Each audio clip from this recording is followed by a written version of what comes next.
Episode 26. Hello, thanks for tuning in to another episode of Dogman Encounters Radio. I'm Vic Cundiff, and I'll be your host as we listen to eyewitness encounters involving one of the most terrifying cryptids, Dogmen. Before I bring on tonight's guest, I've got another encounter I want to read for you that came in. The encounter reads, and I quote, "Hi Vic. I had an encounter back in the late 1990s. I'm currently 21 and am from Lecter County, Kentucky. I currently live in Montgomery County, Kentucky, though. Where I live now is all farmland with no wooded areas, but back home it's heavily forested. Where I currently live, it's also much more populated. Before my encounter, basically I knew nothing of these types of creatures.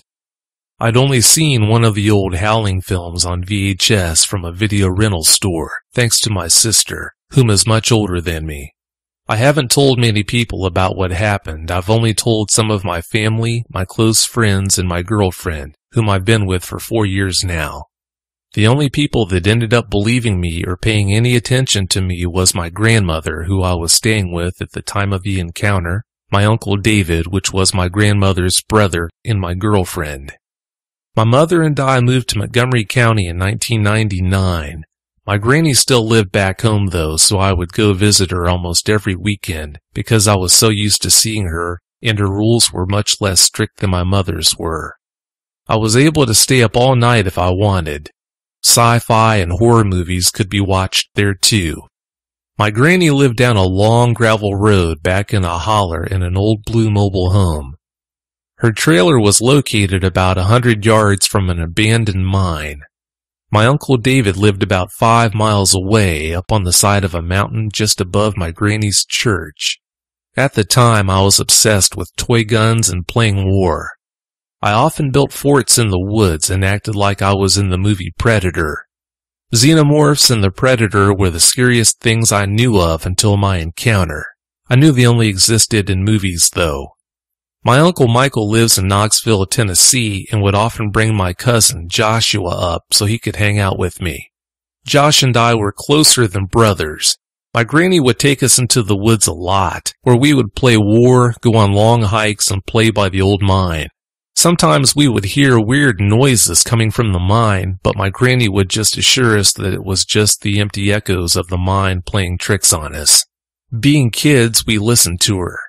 She was probably right, but there was just something about being underground in total darkness that freaked me out. It still makes me uneasy to this day.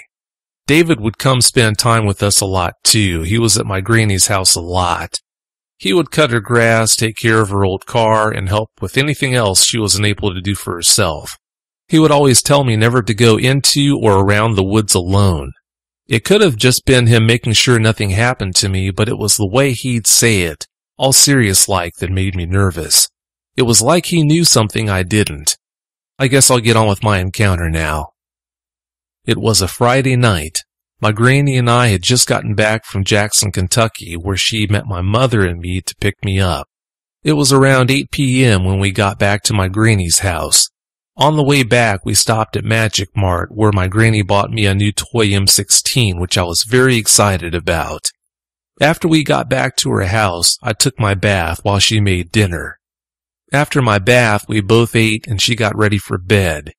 She wanted to be well rested because she had something to do with some of her church people the next morning.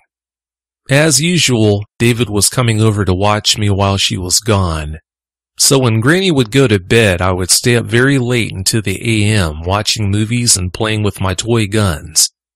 I remember getting scared of something I had seen on the movie I was watching. Because of that, I went to make sure the doors were locked. The front one was locked as usual since it was never used. The back door was unlocked though, so I deadbolted it and turned the knob lock.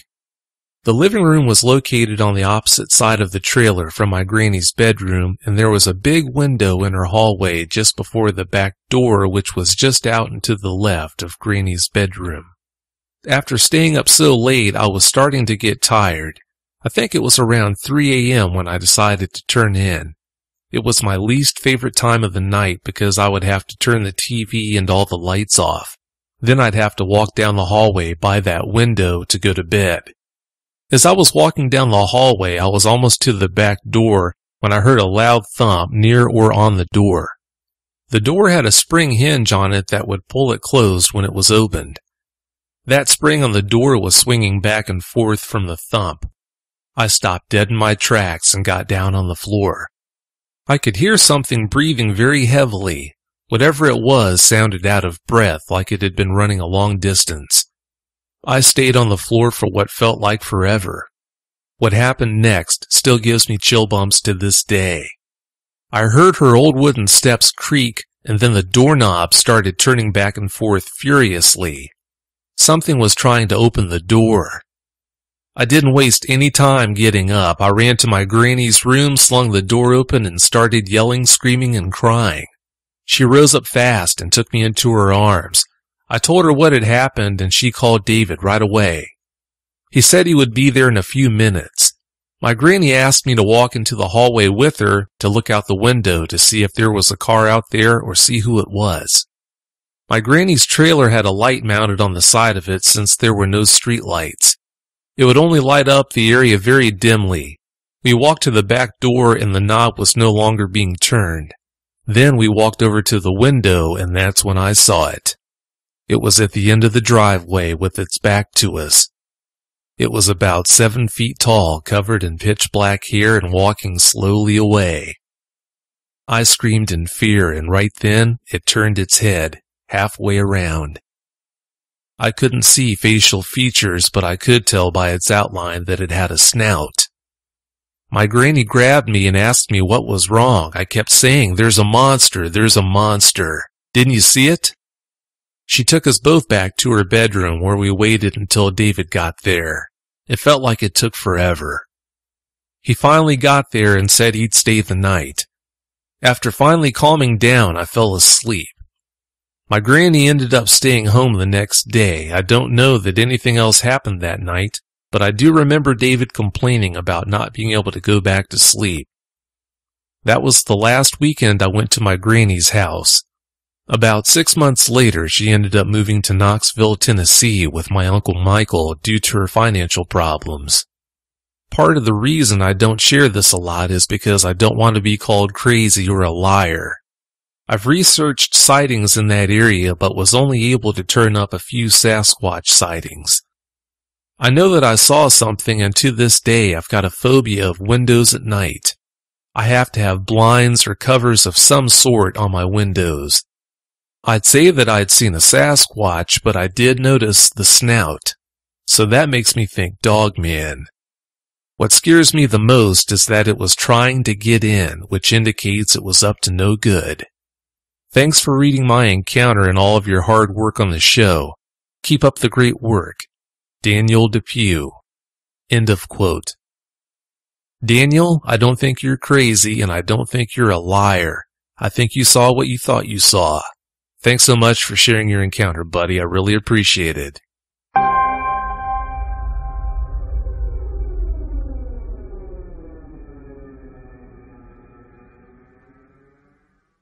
Our guest tonight is Corrine Mandera. Corrine, welcome to Dogman Encounters Radio. Thanks so much for coming. Hello, Vic. Thanks so much for having me on your show. Well, thanks for being here. Glad to have you. Corrine, if you don't mind, please give us a brief bio on yourself. My name is Corrine Mandera. I'm a licensed therapeutic massage therapist. I have certifications in cancer massage, myofascial release, an advanced form of it, many other certifications, including lymphatic drainage, proprioceptive neuromuscular facilitation, deep tissue, trigger therapy, neuromuscular therapy, a lot of different certifications. I work on a diverse range of clients and patients, and I've been doing this for a number of years. I have logged over 10,500 documented hours of massages performed. And later this year, I will be going into teaching. I'll become an instructor. I've lived in England also for a brief time, for just a couple of years. My mother was actually British. She was from Liverpool, England, born and raised there. So I've lived around this country. I've lived in England, and I really love being near woods. And in my adult life, I try to be as close to woods as I can. I had a dog that was my companion dog for many, many years, for almost 12 years, and we used to range out into state park and state natural areas, and we'd go out and spend an entire day roaming around. I've always loved nature and have always been an observer of what's natural, the animals and the plants, and more so animals, because I love animals.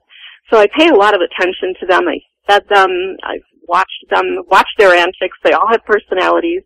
I read a lot. I'm a very big reader, and I love science, so I'm always reading about animals and science and medicine and technology, things like that. So I try to be as educated as I can about the outdoors. My friends think I'm just this repository of knowledge about animals because I love them and I've watched them so much. It was not unusual for my dog, Sirius, and I to go out in the morning, pack a little bag and go out in the morning and just go all day long, just walk around and just hike around and see things in places where there were not even trails. So I've done this for years. Anytime I can, I live close to woods, close to a state park, close to an area where I can observe animals and see what's around me. I'm very much in tune with nature. To start things off, as far as the Dogman topic goes here, Corrine, your grandfather apparently had a Dogman encounter that's actually one of the first things that we talked about when I met you online. If you don't mind, please tell us all about that, everything that you know about what seemingly happened to him, even though I know he didn't share all that much in the way of information about that encounter. It was probably what he didn't tell us that made it such an interesting thing to me, because all my life I've been interested in. Years ago we called it werewolves. Now we know most of us are referring to these beings as dogmen. But from a child, I remember he was very strange around anything that pertained to werewolves, and had an incident that happened to him in his native Sicily. We were told that he had an experience with a werewolf in Sicily. And of course, my brother and I, over the years, we'd say, "Oh, come on, Grandpa, please tell us. We won't laugh. Please tell us." And he would say, "No, I don't want to talk about it." He would get very upset, and my grandmother would yell at us and chase us away. I remember being a little girl, and my parents and I had gone, and I think it was around this time of year, because my father's birthday was February 5th, yesterday. And we had gone to their house in Chicago, and to their apartment, and we were taking them to dinner. We were going to dinner at Luigi's in Chicago. This was this old restaurant that was a wonderful Italian place. So we picked them up from the apartment, and we were walking down the street. And this had to be, oh my gosh, it had to be late 50s, no later than 1960. 1966 in my mind. I don't remember exactly when it was, but it was in that kind of a time frame. It was evening, it was dark, and we were walking down the street to the car. And as we were walking past a house, a dog howled, very mournful, long howl. And my grandfather just froze. He was just paralyzed. He couldn't move. He looked absolutely terror-stricken. And I could see, because it was cold, I could see his breath in the air, that he was like panting, like he was absolutely terrified. I was just a child, but children pick up on things like that. They pick up on whether something is wrong or not, or something is not right. And I did, and I was just looking at him because I'd never seen him like this. This was really unusual. And my father went up next to him and got him by the arm and said, he used to call him Sir Pete. His name was Peter for Pietro. And he'd say, "Sir Pete, I'm right here. I've got you. It's just a dog. He's probably lonely." And my mother, in her lovely British accent, went on to the other side and she said, "No, it's okay, Daddy. We've got you. Nothing to be afraid of. It's just a lonely doggy. The car is right there. See?" And they had to take him by the arms and walk him, literally move him to the car, which wasn't that far. It was right there on the street. But he was incapable of moving, and they had to literally move him to the car. Got into the car. My grandmother was behind him. She had her hand on his back saying, "It's okay, it's okay." We got into the car, and I'm like, glued to what's going on. I can't believe this is so strange. And I looked at my grandfather, and he was like breathing in deep, gasping breaths and tears on his face. And my grandmother gave him a handkerchief, and he was so upset, so terribly upset, just from hearing a dog howl. And I thought that was the most unusual thing, and that really stuck with me. And there were times, like, for instance, even years after that, my brother and I would be watching a show called Creature Features. I think it was on Friday nights. It was just horror stories. A lot of them were old movies, but we loved it. We ate that stuff up. And we were watching The Wolfman, and we had been waiting for this movie to come on because we loved it. It was the old Lon Chaney, the Wolfman. Well, my grandparents were coming, and my father ran over to us and said, "Shut that off. You cannot watch that here. Grandpa's coming. You need to turn the channel, change the channel." So we had to change it. We were upset because we'd been waiting to watch this show. We couldn't have anything pertaining to Werewolf on TV if he was coming over. And I tried later on asking my father, what did he experience? Did he ever tell you? And my father said, no, he will never talk about it. He won't tell Grandma. He won't tell me. And when we would ask him, he would say, stop, I don't want to talk about this. I know they exist because I saw it myself. And I don't want to talk about it. I want to try to forget it. I want my whole life to just forget it. And he wouldn't speak of it. He was from Marsala, Sicily. It's on the coast. At that time, of course, many, many years ago, it was a lot less urban. There was, I'm sure, a lot less city and much more countryside. And I know my father had told me it had happened out in the countryside. So this wasn't something that was in the city. It was out in the countryside where they had lived. They had a small vineyard, and they grew things. They were not rich at all. But I do know this, that after this happened, after this incident supposedly happened, my grandfather emigrated to this country and joined the army and went to war. He fought in World War I. He lied about his age and joined the army and got as far away from it as he could. So that was really something that stuck with us. Now, years later, my father died, and my mother died after my grandfather had died, my father, then my mother. And when I was going through everything in the house, cleaning through everything and renovating and trying to sort things out, I found a pistol that was my grandfather's that he had given to my father. And it was just a small little gun, and it was very beautiful. It looked like it was engraved or embossed. I don't know much about guns, but it was a beautiful little gun. And I remember there were 5 bullets. So I had a silver polishing cloth, and I was sitting there looking at this gun. It was not loaded, and I was picking up the bullets and looking at them, and 3 of them looked different than the other 2, and I was polishing them with the cloth. I polished 1 bullet, and it really didn't do that much. And then I picked up the second bullet and rubbed it with the cloth, and it shined up a lot more. And I proceeded to just keep polishing it, and I realized 2 of these bullets were silver.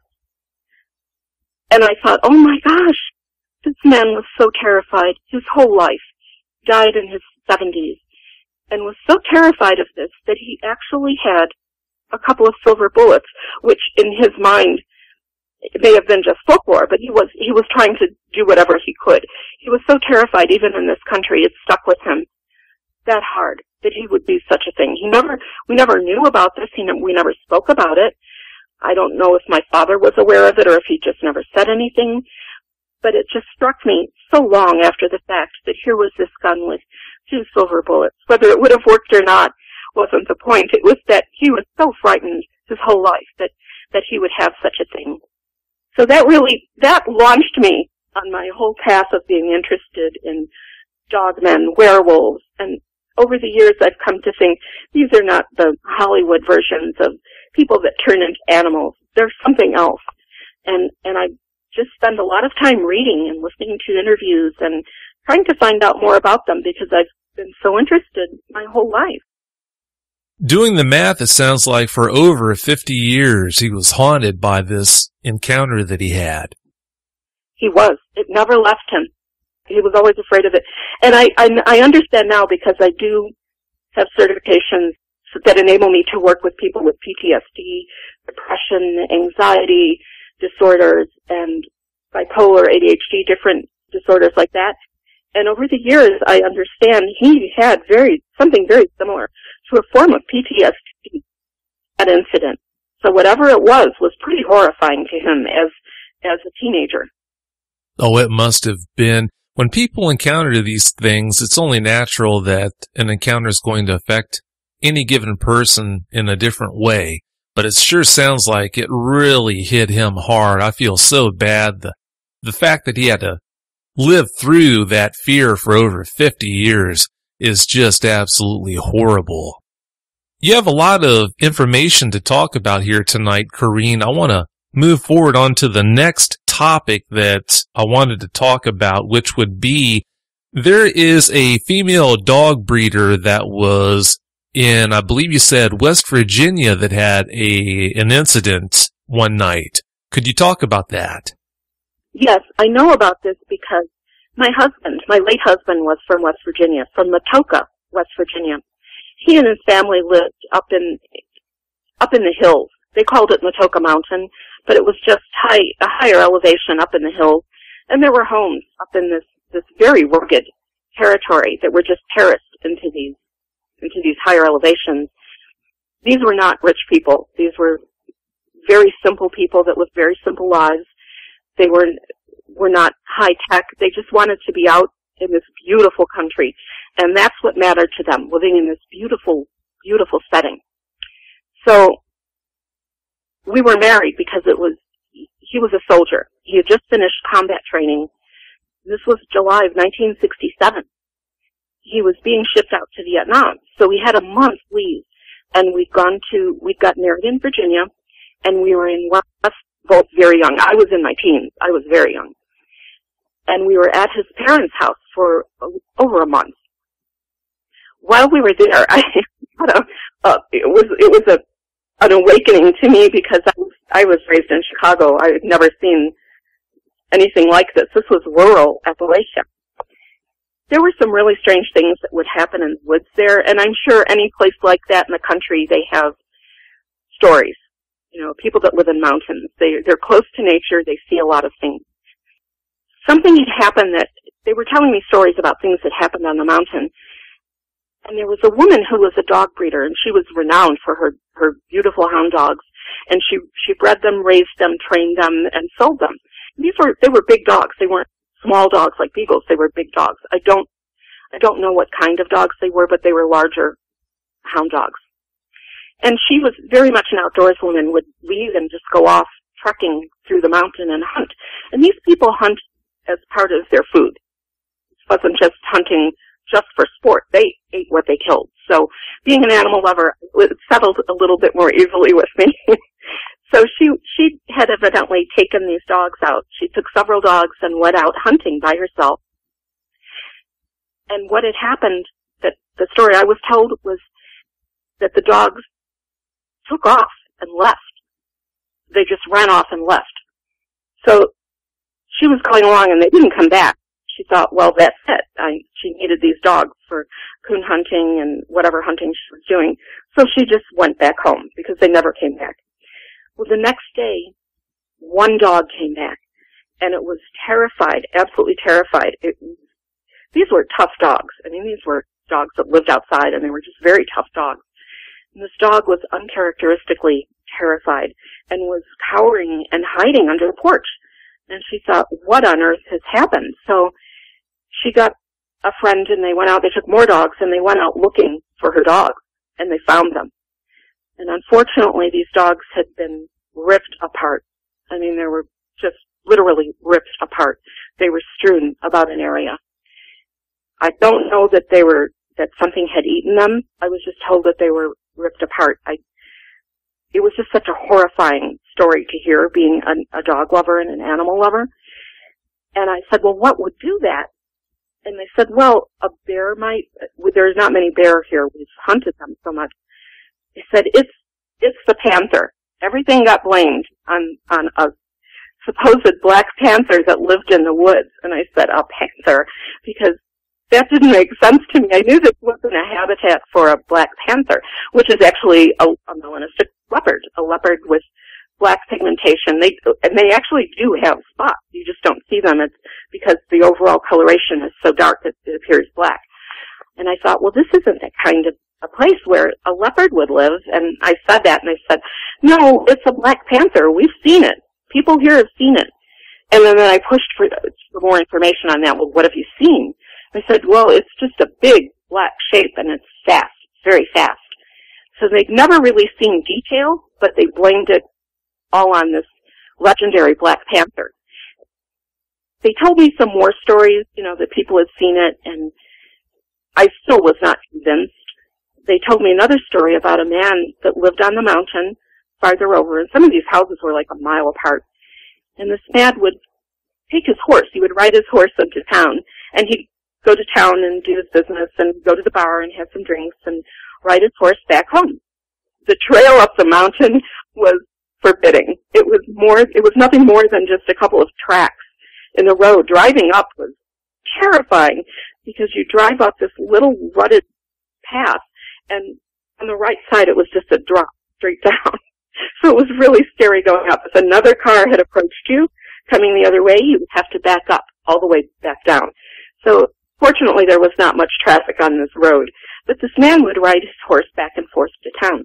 Evidently one night he was riding back, and the horse at one point in the road became very skittish and nervous, and he had to control his horse. The horse wanted to bolt and was jumping around, and he was controlling the horse, and he didn't know what was going on.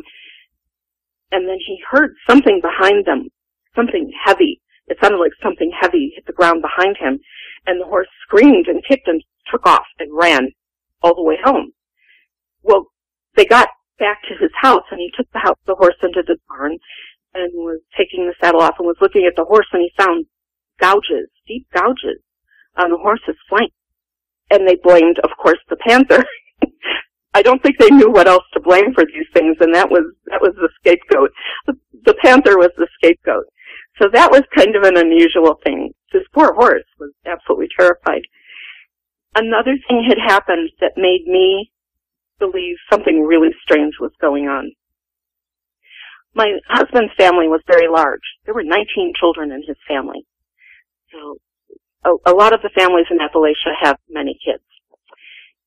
He and his 19-year-old brother, my husband was about 21 at the time, his 19-year-old brother and two of the younger brothers, and I think they were around 11 and 13, the two younger brothers, had gone out on a hunting trip. They were going out not just to hunt, they were going out to have fun. They took, they packed a lot of stuff with them. They had food, things to drink. They took off late afternoon, and they were going out. Some of the areas around them were just so beautiful. There were beautiful ravines and deep gorges and high ridges and hollers. They called them hollers, hollows, depressions in the hillsides, in the mountains that were just thick with brambles and branches and so overgrown that they told me even in the wintertime you wouldn't see snow inside because it was so heavily overgrown. And a lot of the smaller animals would live in there because you couldn't get in there. So there were all of these different places on the mountain to be able to go past and look at. So they were going out and having a good time. And then they were going to be coon hunting later on that night. So they took dogs with them. They had hunting dogs too. They took off and they were gone. Well, it was close to midnight when they came flying back to the house. There was an area around the house that was kind of grassy, and then there was a big cornfield that ranged quite a ways back. I'm very bad with numbers, like how many feet or meters or yards, I don't know. But there was a big cornfield that went quite far back, and then the tree line with the woods that became progressively deeper. This was deep woods at that time. They come tearing across this cornfield, flew into the house, and were shaking like leaves. Even my husband, who had just finished combat training and was about to go to Vietnam, and had lived in this area and hunted in this area his whole life. And they were very familiar with these backwoods. These were backwoods people. They knew that area. And they were terrified. They were shaking, and my husband and his older brother, his 19-year-old brother asked for whiskey, and they drank a shot of whiskey each, and they had tears in their eyes. They were really shaken up. So the rest of us were, what happened? They thought, did somebody get shot? What happened out there? And he told us that they were out having fun. They were just enjoying themselves. It got darker. They started hunting with the dogs, thought the dogs had treated coon a few times but lost it. And then at one point later on in that night, the dogs started acting a little strange. They were sniffing the air and he said they were crisscrossing back and forth and sniffing the air, just rapidly pacing back and forth. And then they just took off. They were gone. They didn't hear them again, didn't see them again. They were gone. So they continued on their way, continued walking back toward home. And my husband noticed he was hearing something around the perimeter of where this little group was walking, single file. He was hearing something. He said he would hear it to the right, and then he would hear it in back of them. He would hear it to the left and then in front. And he knew that meant something was circling them. But he couldn't figure out what it might be. Deer would certainly not do that because they were very afraid of people in the woods making noise with guns. They would flee as far as they could. He thought, this isn't a deer, and he said it almost sounded like a heavier footfall than a deer might be. So he got everybody in close, and he told his brother, I think something's circling us. Seeing my husband's reaction, his brother was immediately on guard. So they just continued walking. They said, well, we're not going to run. I guess running breakneck through the woods like that would get you killed. You'd run into something. It's a trail that they used. So they just quickly started walking, and he said it picked up its pace, whatever it was. It flanked them and then circled them. It just was going around them. And then at one point, they heard something heavy hit the ground in back of one of the kids at the end of the line. And this kid screamed, and they turned around. His brother turned around with the big spotlights, big flashlights that they had, and there was nothing there. And they kept shining these lights around. And when they'd hear a footfall, they'd shine the light in that direction, but they never saw anything. So they put the two kids in the middle, and my husband was in front, and his brother was at the rear. And they said, all right, we're just going to go very quickly. We're not going to run. Nobody run. We're just going to go right home. This is it. So they started going as quickly as they could, and this thing kept circling them. Now, by this time, my husband said he felt a very, very bad feeling. He couldn't explain it. He didn't know what this was, but it was not a good feeling. So they made it all the way to the edge of the woods and then ran through the cornfield. It was quite light. I don't know that there was a full moon, but it was a bright moon. And anybody that's been out in a rural area knows that the moon and starlight can be so bright it actually illuminates the ground. So they were able to see quite a bit. They broke through the tree line and just tore across this cornfield as fast as they could into the house. And it left them at that point. It never went into the cornfield. It left them at that point. So they got into the house and they were very shaken up. And of course they blamed it on cancer. I think that was just what they used to say because they had no other idea as to what it was. Nobody had ever reported that I knew of anything bipedal. It was just a black shape that they saw, evidently on floors.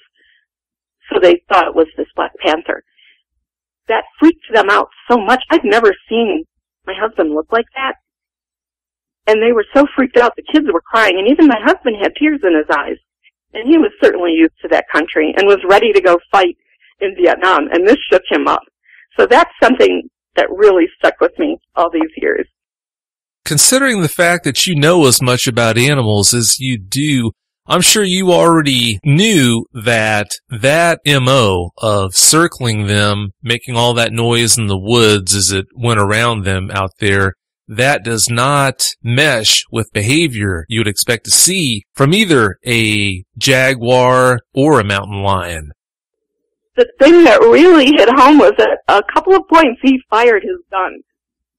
He shot out into the darkness where he was hearing this noise because he was saying, whoever you are, you better come out because you're going to get shot. Nobody responded, and he fired his gun in that direction. any animal would have taken off at that point, I'm pretty sure. So I just thought that was so strange. There was something else that had happened in that time that I was down there. At night, one night, everybody was sleeping, and I heard just this huge roar, some kind of noise that I heard from out in the woods. And I thought it was really strange because it was so loud. I mean, I've heard a lot of strange noises coming from outside. I've lived near state parks, lived on 24 acres of land that bordered a state park in the state natural area. Many deer, fox, all kinds of animals, even timber wolves that came south in the winter from Wisconsin and that would follow the whitetail down and then go back up or go somewhere after winter. I've heard a lot of animals, and I know that foxes can sometimes sound so strange. They don't even sound like what you think a fox would sound like. And even deer make the most bizarre noises, especially in mating season. I've heard some strange noises from animals, and they don't scare me because I know this is normal. This is just their vocalizations. It's nothing strange. But this was so strange because it was so loud. Because normally when you hear animals in the wilderness like that outside, they're not that loud. The volume, the pitch is not that loud. This was loud, and it almost sounded like, it's difficult to describe, as if you blended several different animal sounds into one. I've thought about this over the years, and it may very well be because this terrain was so varied.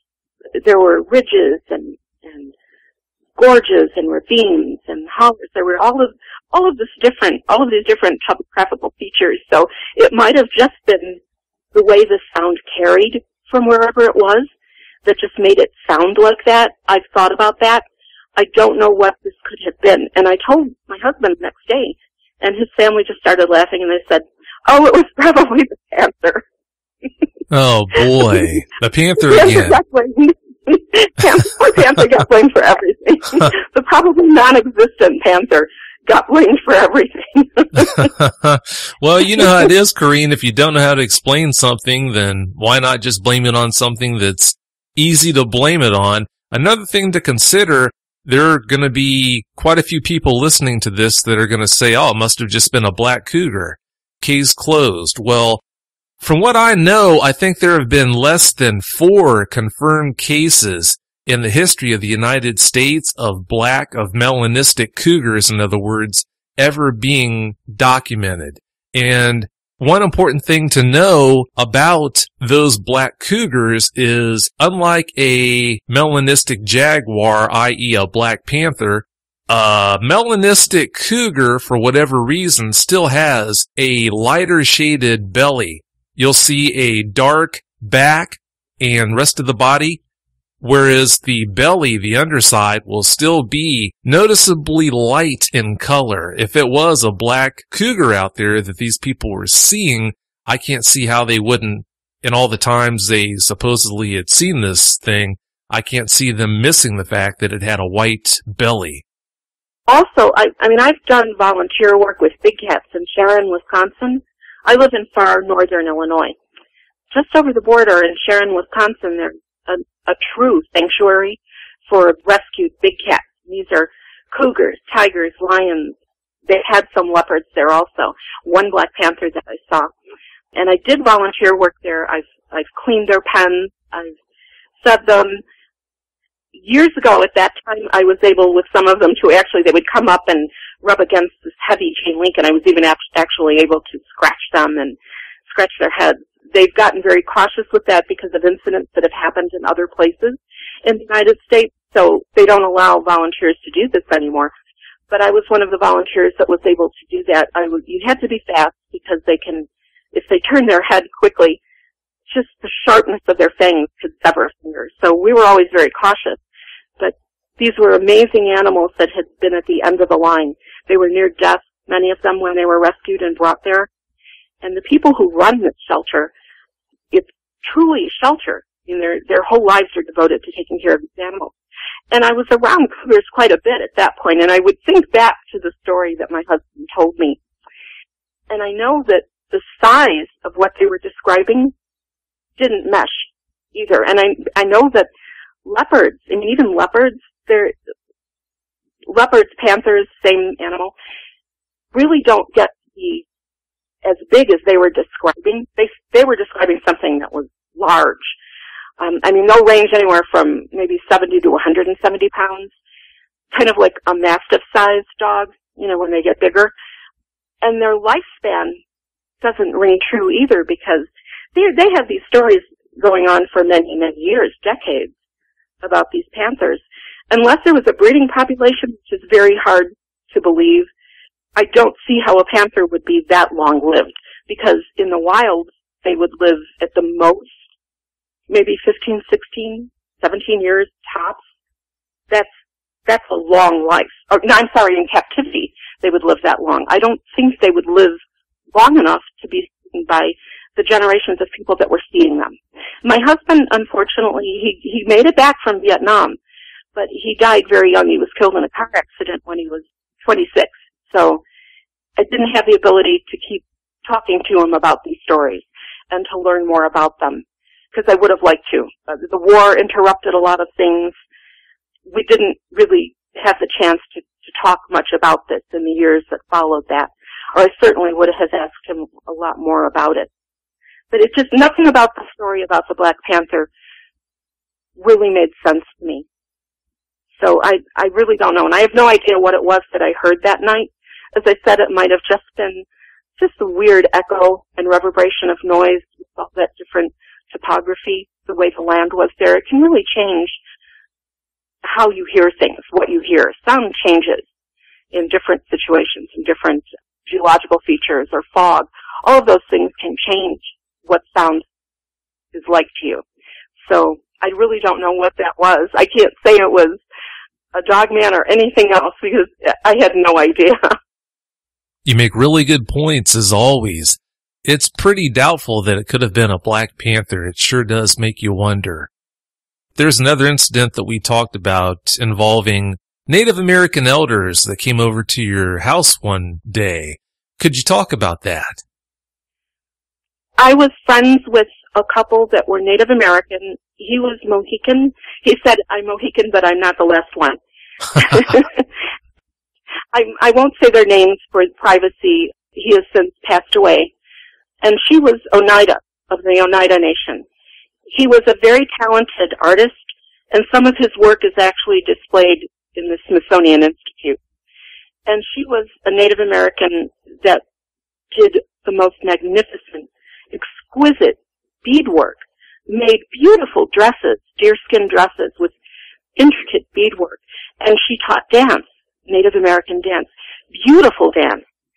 She was actually a wonderful woman, a very beautiful woman. And they had come to my house and done a blessing, a beautiful ceremony, a cleansing with sage. And we had many conversations about things. And I had always questions about werewolves, what these things were. And I'd ask her one time, what do you believe about these things? We had many conversations about nature and the wilds and things like that. And I'd asked her, what's the Native American belief about this? And she said, well, we don't believe in werewolves the same way you do. We believe in two different things. They're two different creatures altogether. Two different beings. I'm sorry, she didn't say creatures, she said beings. She said a skinwalker is something different, and we don't really talk about that. And what you think of as a werewolf is a different kind of being, and we don't really discuss that with people outside of the nation, outside of our nation. And she told me, she said, I'll tell you this, and then I'll let it go. We won't talk about this again. She had been on a religious retreat. The nation that they belonged to was Menominee, up around Stockbridge, Wisconsin, and the tribe had actually built them housing so that they could come up there and be tribal elders and live and teach and be an active part of that community because they were so valued. They had a lot of information, a lot of knowledge. So she had gone up on sort of a religious retreat, and there was a medicine woman, somebody who was very, very skilled and knowledgeable. They don't talk about those things very much, so she didn't really elaborate. She said that they were going into the woods. She didn't tell me why or what the purpose was. She said, I can't tell you much about it, but we were going into the woods and we had to prepare ourselves for this. And we were told by this medicine woman, you need to keep your focus. We're going deep into the woods. We'll be there all night. And you must not allow yourselves to be distracted by what you see or what you hear. And you must maintain your focus and not allow any distraction. You must not pay this any attention. Do not pay these things any attention. Well, she didn't elaborate as to what they were saying, but we were talking about werewolves. And she was explaining to me this experience, so I understood this is what she meant. She said they went out into the woods, and they did. They maintained their focus, the preparation they had done to bring them to that point so that they could do so in any situation, and just went about their business and paid no attention to what was around them. And I said to her, did you see or hear these werewolf things around you? And she just kind of shrugged and didn't say any more. So I understood, because she had told me they can't really talk about them, that this is what she was speaking of. And I didn't press her for more information. It was a gift that she gave me that much. But I understood what she was saying. This was in deep woods. She said they had gone out into some very deep woods. And it was just the women alone going out on this, some type of ceremony that they were doing, some type of religious quest or ceremony or something that they were doing. And it took preparation before they went. So whatever was out there, whatever they encountered, was trying to distract them and was something that they had to prepare themselves in order to be able to deal with and to maintain their composure and to maintain their focus. So that leaves me wondering. I always thought about that too. Oh, sure. It would make anyone wonder what they saw, heard, experienced that night. Sounds like a really good night to stay the heck out of the woods, huh? But they do have, their belief was that these things did exist. I knew that. Well, that's interesting. Well, Corrine, let's wrap this show up. Do you have any closing comments you'd like to share with us? Only that with all the things that I've learned and listened to about dogmen, I'm not so comfortable about being out alone in the woods anymore. I still enjoy them. I still love the woods, but I would never go in search of something like this. I don't believe these are things that are people that turn into wolves. I don't think that makes any sense.